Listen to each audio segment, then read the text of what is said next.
calling and purpose. I read recently, a woman said, something about calling. She said, serve where your heart breaks. That's a tough one. Very. Serve where your heart breaks. Yeah. So for you, Phumla, what do you feel was the purpose in your pain? What do you feel God has prepared you for or to do? Yeah. I mean, to the extent of what you know now, you know everything. Yeah. But when you look at your gifts and your talents and your passions and the platforms that are available to you, what do you feel so far God has prepared you for when it comes to your calling in life? That's a tough one. I guess I often feel like it's a journey, and it's easier for me to look at things in the season that I'm in. One of the things that has been very clear to me is just the amount of time that I need to put in and direction for the boys, and just in raising them and in teaching them, the ways of God and the ways of the Lord, that they would grow up to be what Nathan and I basically prayed and believed for them to become. So a lot of my time and a lot of my resources are spent looking at how to parent well, and how to parent in a godly way, and how to parent for the next generation and the next generation, and not just look at the here and the now. And then in another avenue, which I've had for a period, is just dance or creative movement, which is just freedom in moving before the Lord, and that can take up in various forms. So that has helped me to heal, and in different churches you obviously have different levels of freedom that you can express yourself, and I do it through ribbon or scarves or dancing, or just an expression and an outpouring of what the Lord has given me to Him in worship and in time of fellowship with other people. And that I found has strengthened me, and has given me an avenue to be able to express myself before the Lord in freedom, and to just receive His love. And even if I'm not moving, and I always joke that I can't sing, right? Because when I sing, my throat gets sore. So at least now I don't have to hurt my throat. I can lift my arms up, or I can, have a ribbon, or whatever it is that I feel led to use on that day. So that's a creative way that the Lord has healed me and continues to heal me, and that is through movement. Yeah. So, as you know, I'm super passionate about working with people to help you sort of piece through the pieces, and then sort of recognize the signposts in your life that tell you, that will give you clarity as to what God called you to do for a season in your life, as in what have you experienced, what has He put inside you through the things you've experienced, and the way He's worked in your life through the things you've experienced, what has He put inside you so that you can put out into others. And so listening to you talk, I feel like you've experienced a lot of things that have filled your life, and are continuing to fill your life. And I feel like God is literally giving you gold nuggets, and in as much as it might not be 100% clear now as to how He wants you to pour them out, or He's giving you seeds that you're going to plant, in the lives of people, so as to help them experience God in their pain, the way you have and the way you continue to. I feel like, in due time that will become clearer and clearer and clearer to you. And in the meantime, what I'm hearing you say is that you are clear on the fact that the people that God has given to you right now are your kids. You're in a season where you're 100% focused on them. You need to raise them godly men. You need to transfer to them what God has transferred to you. The wholeness that He's transferring to you and He's giving you despite your pain. You're transferring it to them. He's giving them to you. She said it right at the beginning of your statement of self, that God is giving you these children of His. And Nete did his part, and God has handed you a role to do your part in raising these two sons of his. You know, yeah. And so the dancing, I mean, for me, you know, when I know about it, of course, and you know, I'm experiencing a lot in my life now when it comes to just experiencing the presence of God as real, you know, and I'm also learning that there are vehicles, you know, there are ways, you know, when you're in tune with the Lord in your spirit, you know, there are ways that you become more and more aware of His presence, because He's always with you. It's just an issue of are the lights switched on? Are you in your life, are the lights switched on so that you can experience His presence? Yes. A lot of us are walking around in the darkness. Why? Because the lights are not switched on. We are not switching on the lights that make us conscious of the presence of God. For me, it's singing songs of worship. For me, it's praying, especially praying in the Spirit. You know, for me, it's stuff like that switches lights on, and I find myself really experiencing the presence of God. You know, and I also do a little bit of dancing. When I'm there, then I find myself, before I know it, I'm moving. You know, because your body will respond to the awesomeness of this experience of knowing that this God who is awesome and who is mighty and is just indescribable is with you. And He loves you, and you want to express yourself. I mean, I've been to churches where, you know, like you feeling the Holy Spirit, and people just like don't know what to do with their bodies because they're like, oh Lord, like you're here in your presence. And what I love, like the last time I was in the churches, and I just got a picture of like of balls, like balls of different colors in one of the corners of this church. And it was like these balls, as people were praising and worshiping, were just going up in the air and they're coming down in like fluffy balls, like different colors. And just the beauty in heaven and the colors in heaven, it's just so real. That when I feel that when we bring, so I always bring something. Like even if I have a scarf on, like I'll use that scarf or whatever it is that I have on me. And I'll use that just to almost give to the Lord. And it's just my way of saying thank you, Father, for everything that you've given to me. And it just fills my heart up with such peace and such clarity. And it's just so beautiful to just have something. And I know it's nothing. I mean, you know, like what's a scarf, you know, but it's just an expression of your heartfelt to God. Yeah. So this, you know, this thing of learning how to express yourself in a way, or how to experience and sort of like be carried in, or have the light switched on, or how to, you know, and experiencing the presence of God as real. I believe it's something that God desires for all of us. He desires it for all His children, because if there's anything that we have taken out of what we've discussed today, is that God is real, and He wants a real relationship with His children. And He wants it even despite and even through the experiences that we have. You know, and the experiences that we have can take us away from His presence, or they can help us to start switching lights on and we realize His presence has surrounded us the whole time. You know, and it's almost like you start to understand truth. You know, and truth starts to shape your life, and it starts to give you a whole different view of reality. You know, and that I believe that when the Bible says the truth will make you free, that's actually what it means. When the lights start getting switched on, because you are experiencing God as real. You know, more and more, and then you start to realize what is real in life, you know what I mean, and how real He is and how He sees you, you know, and that truth starts to make you free and starts to give you the power to do things that are impossible. Like what we're speaking about is impossible. It's an impossibility for people to experience the kind of pain you're speaking about, to experience wars, to experience children dying, to experience, you know, the really horrific things that we know happen in the world. It's an impossibility for people to experience pain and to even just see it and not become broken and defined by it. It's impossible. But God, you know, but God, He made a way. He made a way. He made a way for us to be able to overcome. That's what I believe victory is. You know, overcoming in spite of circumstances. You know. And so for me, even just you speaking about this, you know, you might not feel, oh, you know, when I dance and when I worship and things like that, oh, I'm ministering to anybody. But I can tell you that in years that I have been backsliding, or in years that I wasn't walking with God, when I saw people like you know, in church, I would be like, what what's wrong with this person, you know?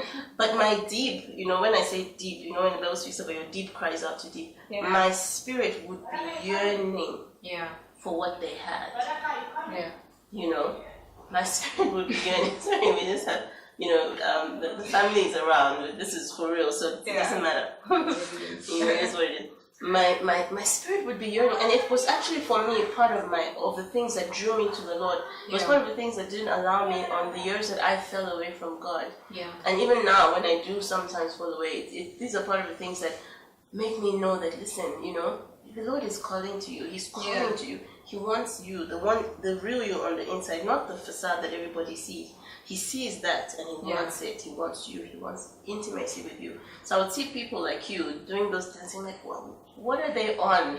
You know, and then I would desire it and I'd close my eyes, man. Okay, I also want to experience the presence. And of course, because there was a lot of stuff in my life, you know, so if you feel that you're not ministering to anyone yet, if you feel like it's just about you for now, it probably is not. There are those who might even know your story and who see you worship and are like, wow. Yeah. You know what I mean? Yeah. How is she able to? And even what you're doing here today is part of that. Yeah. They're able to say, how is she able to? How is she able to? Yeah. You know, and they're getting their freedom from that, or they at least moved a step further in their journey with the Lord. Yeah. What do you think about that? Well, I think if the Lord, I guess that's how God works. Like it's a thread, right? We won't know until we get to heaven and we see how all the pieces, how the different cotton and how all the things lined up together. And it's always interesting to follow a person's story and journey and to see all the different people that impacted them at different levels. And that's just how God works. Yeah. Like he's just a mastermind. Like that's what he does. Yeah. And so I think heaven will be a great time of revelation when someone comes and says, when you did this, this is how it impacted me. And then, then you just kind of see the ripple effect of how things happen. Yeah. So I think that will be that'll be a good and a glorious time. Yeah. And just to see how we all kind of help each other and work together in that. Yeah. The truth is, half the people in the Bible would have gotten to heaven and be like, oh, really? I just didn't know that all the time I was busy getting counted and the enemies were attacking my city and all of those things. I just didn't know I was creating a legacy that from millennia, in the future, people are going to read about me and they're going to be like, oh, I have to hope in the Lord because of Nehemiah or because of Ezra or because of David. They didn't know. They were just doing life with God. I'm going to ask you some questions point blank and you can just give me brief answers. Does God work lovingly through your pain to bring about his purpose and plan? Yes or no? Yes. Okay. Yes. I don't think you have to go through pain to get your purpose, but I think that he works all things for the good of those who are called according to his purpose. So whatever is there, he will work to guide you and turn it around and as it needs to be. So yes, I love that. You don't have to go through pain. God does not cause pain. That was going to be my next question to you. Does God cause pain? God does not cause pain. He's not a God that inflicts pain on people, But we live in a broken world. We live in a world that is shattered, right? And God did not leave us and say, well, y'all shattered your world. I made it perfect. Y'all shattered it. All right. He made a way. Yeah. He sent us restoration through his son. Through Jesus. Jesus came to redeem us from eternity away from God, from hell. Yes, right? Absolutely. But in addition, not just that, he came so that even while we are alive, we can experience what it is to, despite the world we live in, to be restored from the inside out. Yeah. That is the restoration plan. Absolutely. Of God. The idea of God causing pain, I was listening to something recently, and it's like a parent breaking the arm of a child and then saying, ooh, I can fix that for you. Like, what parent would ever do that? Yeah. So, he doesn't cause pain because he would never want that for us, for any of us. Yeah. So it's not about that. Yeah. Mm-hmm. And I think in time we get to understand a lot of things. Like we were talking earlier about a circumstance where I had to let go. Now, I'm going to do another video about this. I had to let go of a nanny that was super important in my life.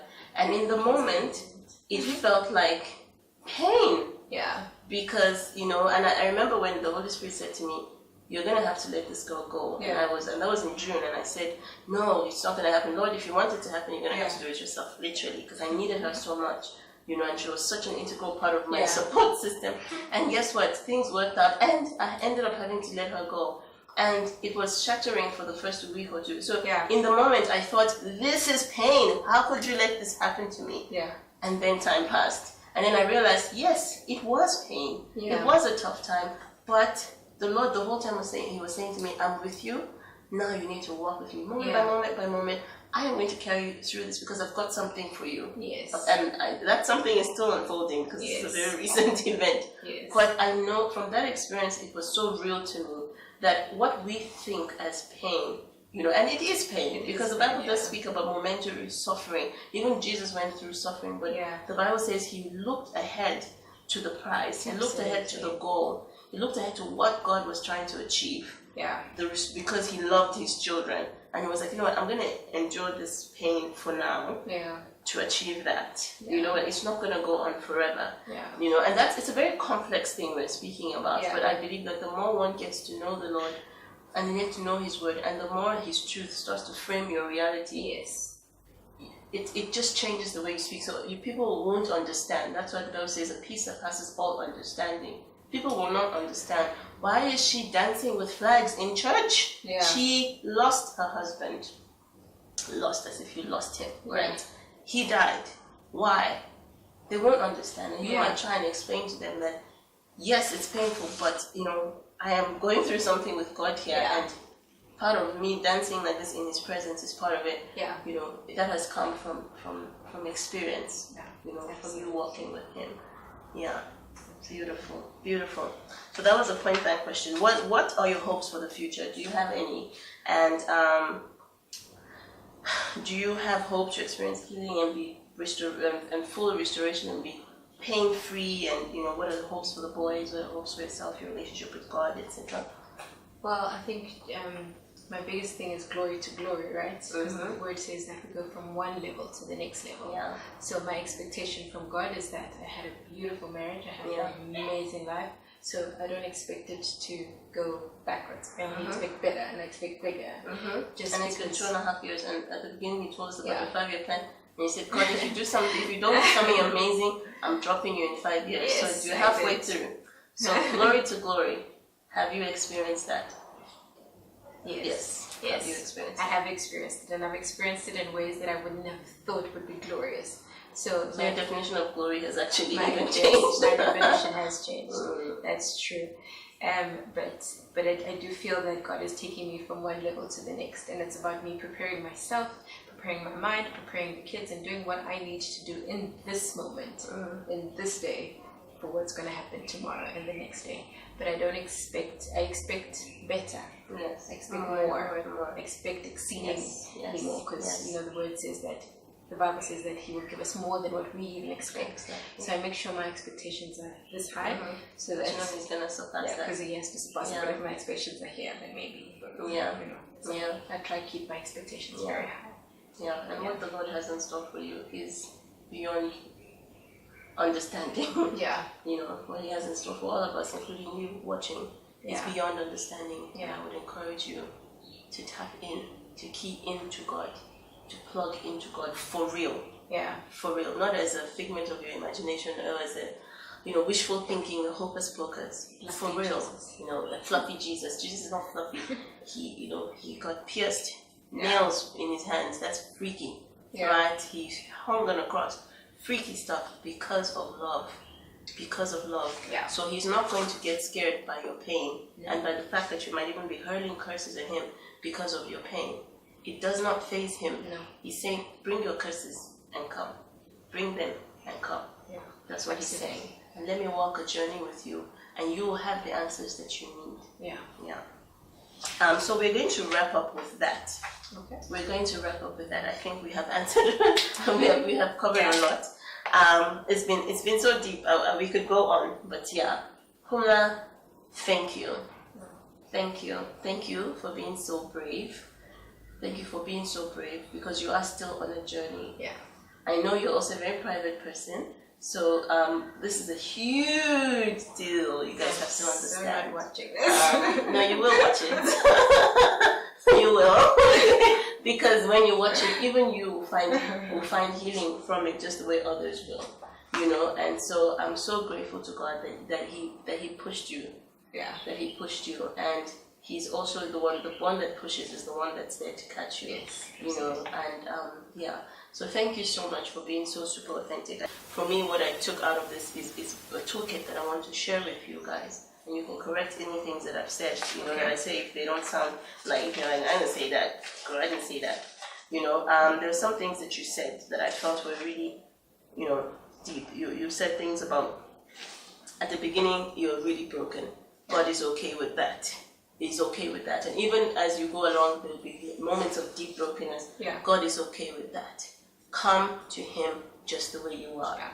Number 2, walk with God. And then walk with God. Yeah. He created you. He created life. All the answers to your questions are in Him. It is not the time to walk away from the only one who can mend your broken heart. Yeah. And there are verses in the Bible that I'll share that speak about the broken heart being mended and the fact that that's what Jesus is about. Yeah. Another thing you mentioned was allow your village to help you. Your village is your people. God will bring people around you, and open your eyes to actually see God at work, because you have given us examples of how God was at work, almost like shifting pieces so as to make life easier. When over here you're going to hit a mountain, just shifting pieces because you're going through pain. So just putting things in place so as to minimize or reduce or just alter your experiences in some way. Be conscious of what God is, how God is still at work in your life, because He loves you. And then grab hold of those opportunities to rely on people for help. Yeah. You know, to rely on your village, to rely on the people that God has placed in your life, or the opportunities or the programs He has placed in your life, so as to help you through this period of mourning, right? And then you also spoke about getting professional help. And you said, get professional help. Yeah. Be led by the Spirit of Absolutely. God. You know, don't just go for anything, because there are some that will lead you down a path of, you know, exactly where you don't want to go. Yeah. But then there are many professional help, especially godly professional help, that will help you piece through everything and just play a critical part in your journey. Yeah. You know, so you spoke about getting help. Is there anything? And I think it's that when you're in that acute pain, just that daily walk, like not to think far in the future. Yes.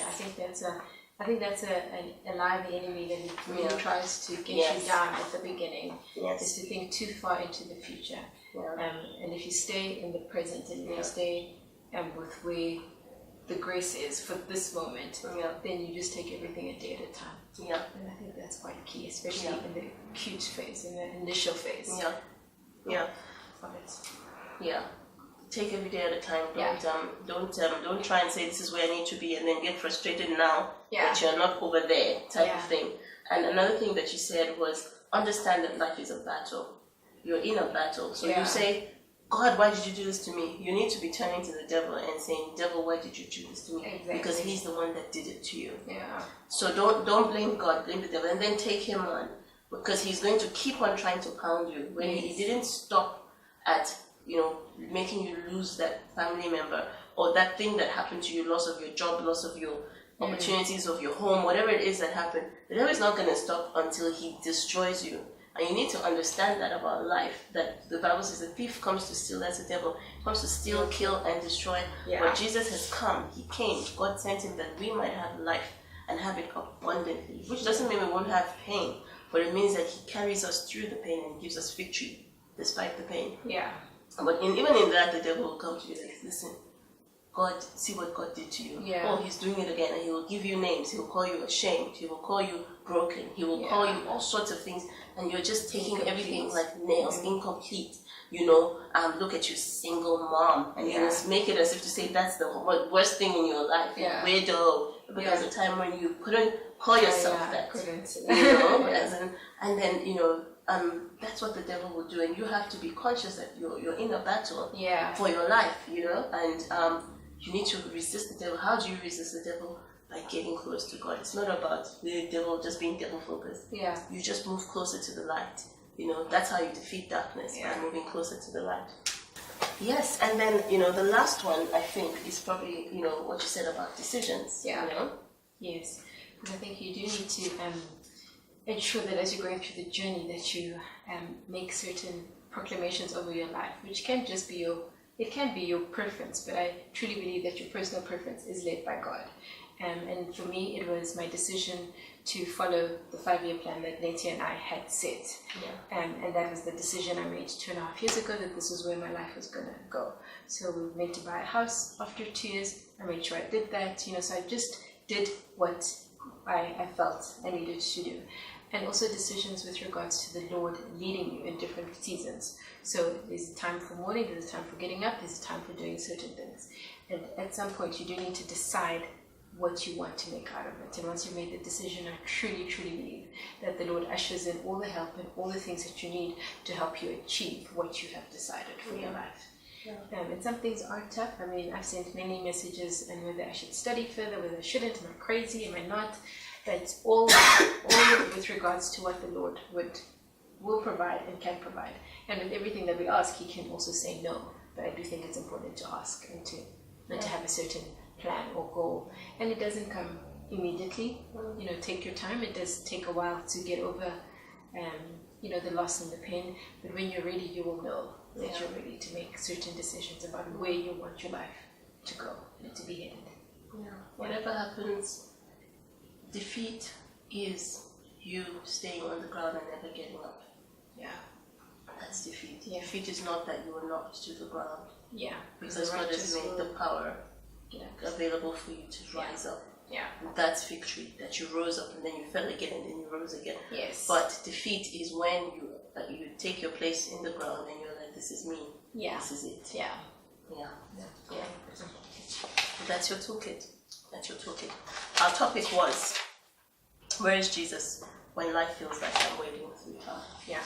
That was our topic. Thank you. Thank you so much. Thank you. Thanks, Coach. Thanks for the toolkit. You're going to be using it too. I'll be using it too. Yeah. Thank you. Wow. That was deep. I'm so blessed. I'm so challenged. Challenged by my darling friend. I'm challenged by her braveness. I'm challenged even just by the things that we've learned today. And, I definitely have to also go and take some time and just meditate on some of these principles with the Lord. But I would really love to hear from you guys how you have experienced what we've spoken about. I would love to hear if you have any more questions, comments. I will try and do a write-up or something like that with these principles so that you can have the opportunity, without having to watch the full video, you can have the opportunity to just, really embrace those principles. I think it's critical that, our answers are in God.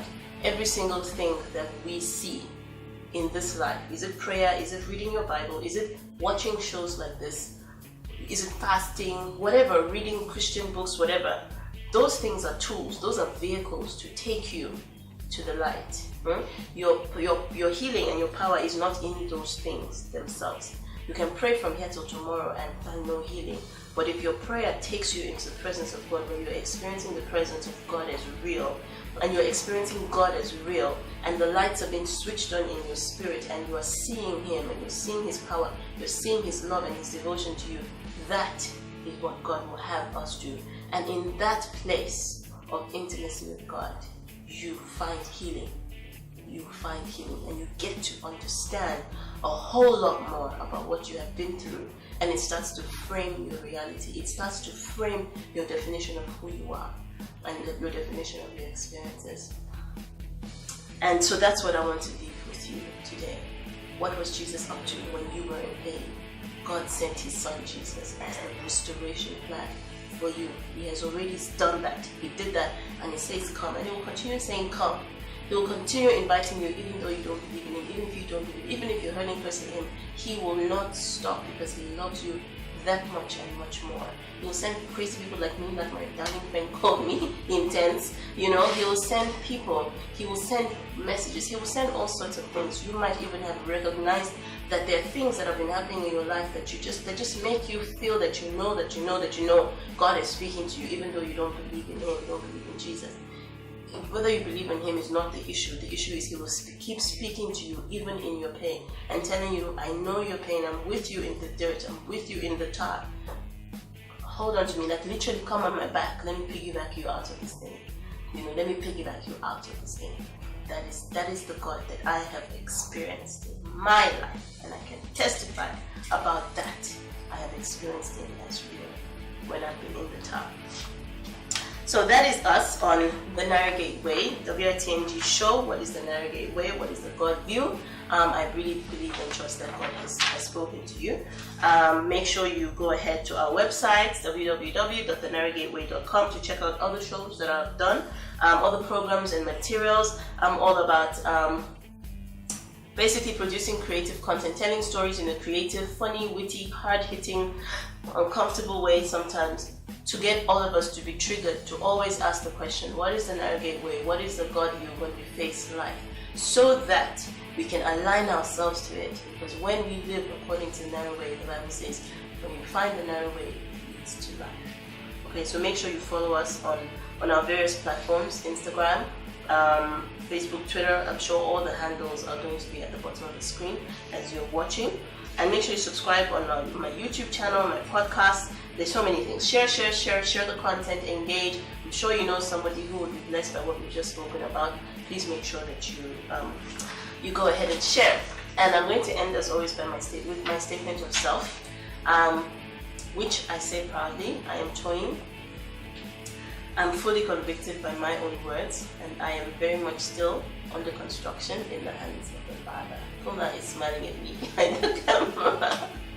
I'll see you next time. God bless you. Bye-bye.